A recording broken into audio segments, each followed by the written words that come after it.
அப்பா போகிறப்போ பார்த்தா டிவிக்கு தளபதி தான் வந்து ஆட்சி புரியார் போல இருக்குது. சரி அவர் என்னென்ன கொடுப்பண்ணாரு, என்னென்ன கொடுக்கலன்னா நம்ம வேறு அது என்ன கூட நான் கண்டுக்கவே இல்லை. என்ன கொடுக்குறேன்னா என்ன கொடுக்க மாட்டேன்னாரு.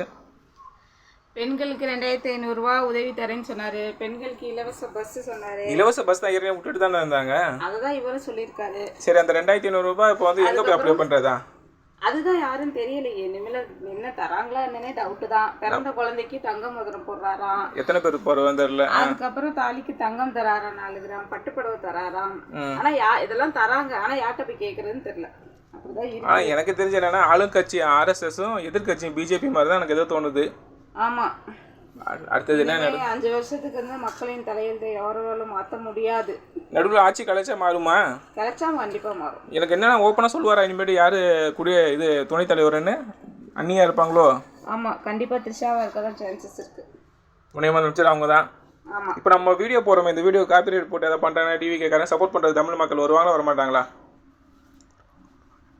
வருவாங்க கண்டிப்பா. நல்ல தமிழ் மக்கள், நல்ல உள்ளம் கொண்டவங்க வருவாங்க. பார்ப்போம்.